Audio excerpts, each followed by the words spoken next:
தயாரிப்பாளர்களுக்கும் அரணாய் விளங்கும் தயாரிப்பாளரும் விநியோகஸ்தர் சங்க தலைவருமான கே ராஜன் அவர்களை பேச அழைக்கிறேன்.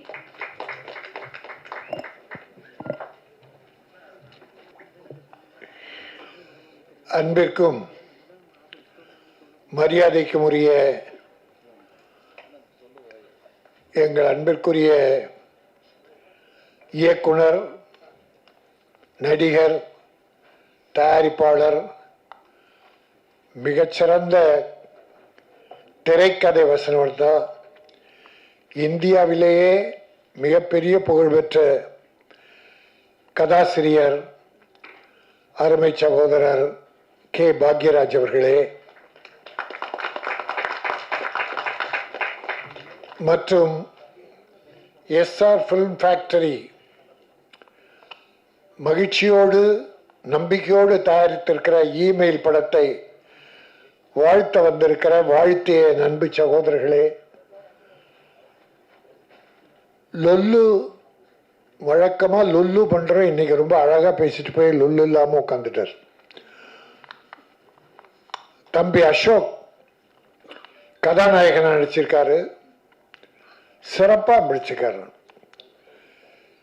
எஸ்ஆர் பிலிம்ஸ் ஃபேக்டரியுடைய உரிமையாளரும் கதை, திரைக்கதை, வசனம், தயாரிப்பு, இயக்கம் போன்ற எல்லா அமைப்புகளும் ஏற்று மன துணிச்சலோடு இந்த படத்தை மிக அற்புதமாக இயக்கியிருக்கிறார். ஐயா பாக்யராஜ் அவர்களும் நானும் நிறைய படத்திற்கு வாழ்த்துவதற்காக அழைப்பார்கள். அப்படித்தான் அருமை தம்பி சக்தி சரவணன் இங்கே அழைத்தார். நான் எல்லா படம் போலதான் இருக்கோம், எல்லாம் பல நல்ல படங்கள் வந்திருக்கு, பண்ணியிருக்காங்க. ஒரு சில படங்கள் ஒரு மாதிரி இருக்கும். சரி, நம்ம எல்லாத்தையும் ஒரே லெவல் பார்க்க முடியாது. ஆனால் இந்த படத்தை நான் சுமாராக நினச்சி தான் வந்தேன். ஆனால் ரொம்ப அற்புதமா, இது ஒரு சின்ன படம்னு சொல்லவே முடியாது. சின்ன படமே இல்லை, நல்ல படம். செலவுகள் பண்ணியிருக்காங்க, ரிச்சா பண்ணியிருக்காங்க. ஒரு மசாலா படம் குஜாலா இருக்குது. மசாலா தான் அது தேவை, அதுக்குன்னு ஒரு ஆடியன்ஸ் இருக்காங்க. அது குஜால், அதையும் சேர்த்திருக்காரு. ஃபைட் பியூட்டிஃபுல், அருமை. ஒரு லேடியை வச்சு பண்ணியிருக்காரு. அந்த லேடி எங்க ஓடி போச்சா? ஹீரோயினியா? இனி வரவே கூடாது, தமிழ் சினிமா பக்கம் வரவே கூடாது. யார் ஒருவரை மரியாதை கொடுத்து படத்தில் போட்டு நடிக்க வைக்கிறீங்களோ அவங்க ப்ரொடியூசருக்கு மரியாதை கொடுத்து அந்த ப்ரொமோஷனுக்கு வரணும்.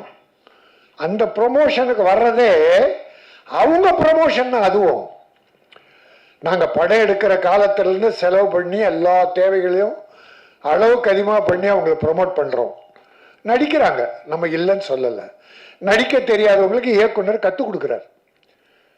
குழந்தை கற்றுக் கொடுக்குற மாதிரி, ஒரு களிமண்ணை பொம்மை பிடிக்கிற மாதிரி இயக்குனர்கள் பல நடிகர்கள் உருவாக்குறாங்க. உருவாக்கி வந்த பிறகு படம் வெற்றி பெற்ற யார்கிட்ட போகிறாங்க?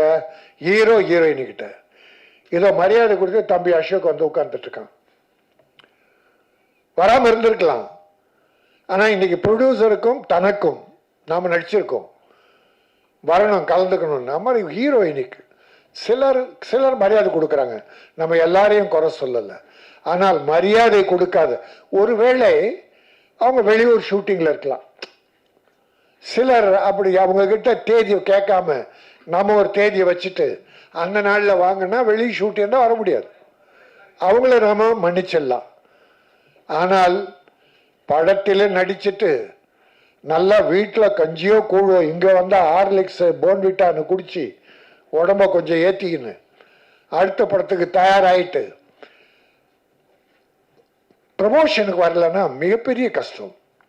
அது எவ்வளோ பெரிய நடிகராக இருந்தாலும் சரி இருந்தால். ஆனால் நம்ம அவங்கள கேட்டு வைக்கணும். நம்ம இஷ்டத்துக்கு வச்சுட்டு அவங்க வரலன்னா வருத்தப்படக்கூடாது, அவங்க மேலே குறை சொல்லக்கூடாது. நம்ம அப்படிப்பட்ட ஆள் இல்லை. தவறு செய்கிறவங்க தான் கண்டிக்கிறோம், நல்லது செய்கிறவங்கெல்லாம் பாராட்டுறோம். தம்பியை ஒன்று சொன்னாங்க, படம் எடுத்து முடிச்ச பிறகு எல்லாரும் தனியாக விட்டு போயிட்டாங்க, இதான் சினிமா. அதுக்காக எல்லாரும் இல்லை, சில உயர் நண்பர்கள் இருக்காங்க, சில டெக்னீஷியன்ஸ், சில ஆர்டிஸ்ட், அந்த தயாரிப்பாளர் கூடவே கடைசி வரைக்கும் சிலர் தான், ஒரு 20% தான், 80% இருக்க மாட்டாங்க. உதாரணமா ஒரு தாசில்தார் உங்களுக்கு ஒரு ஊர்ல நீர்நிலை எப்படி இருக்குது, கிணறு இருக்கு, தண்ணி இருக்கா, பயிர் எப்படி இருக்கு, ஒரு கணக்கு கவர்மெண்ட் கொடுக்கறதுக்காக வர்றாரு. வந்து ஊரெல்லாம் பார்க்குறாரு, வளங்கள் எல்லாம் குறிச்சிக்கிறாரு. கடைசியில் இந்த ஒரு கிணத்தை எட்டி பார்த்து தண்ணி இருக்கான்னு பார்க்குறாரு.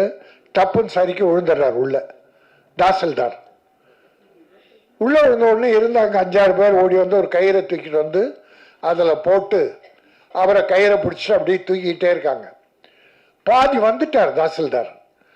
பாதி வந்த உடனே இந்த கலெக்டர் ஆஃபீஸ் பியூன் ஓடி வர்றான்.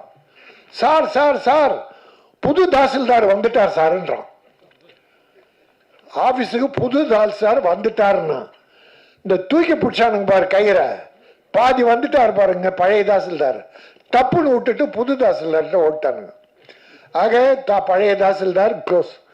அப்படித்தான் நண்பர்கள், பாதியிலே கழுத்தறுப்பவர்கள் இருக்கத்தான் செய்கிறார்கள்.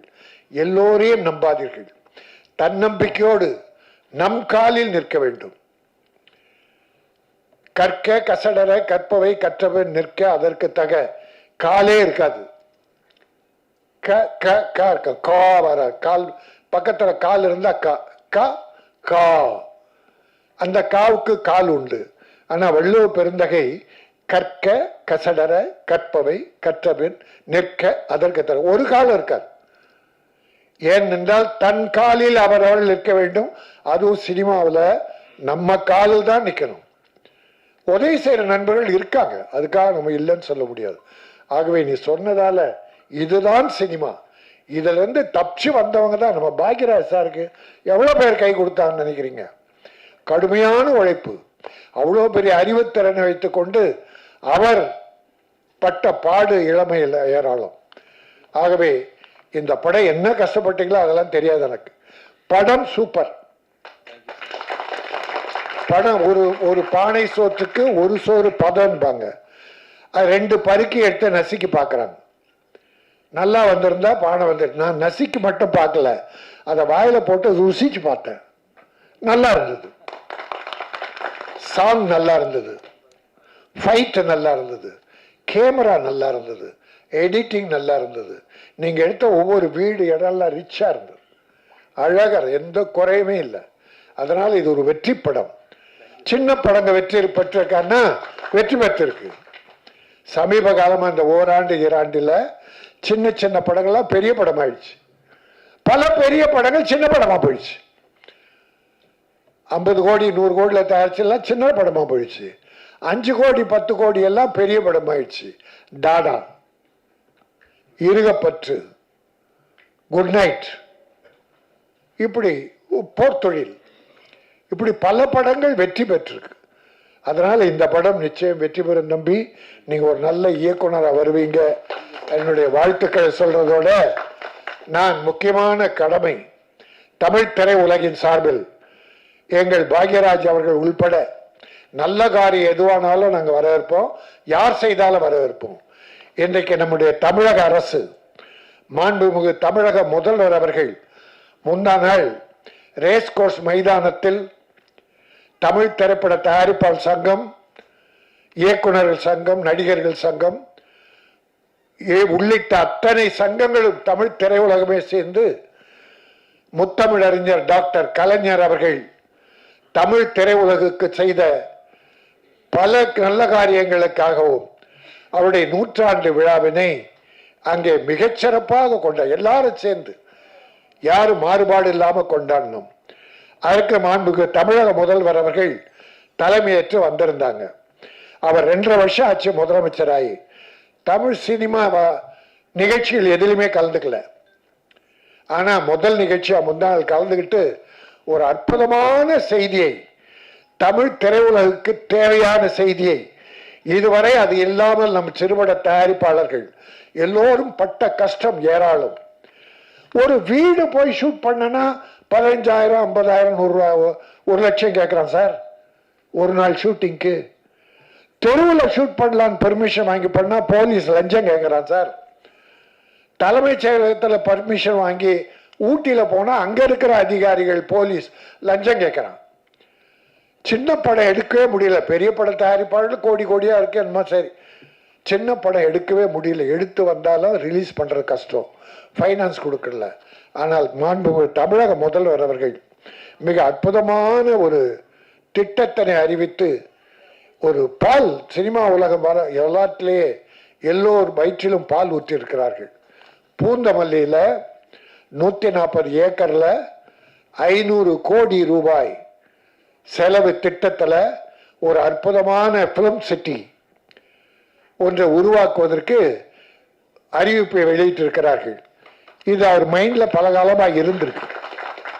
நான் போன வருஷம் அவரை அப்பாயிண்ட் பண்ணும்போது நான் ஒரு பெட்டிஷன் கொடுத்தேன். டாக்டர் கலைஞர்கிட்டே நான் ஒரு பெட்டிஷன் கொடுத்தேன்.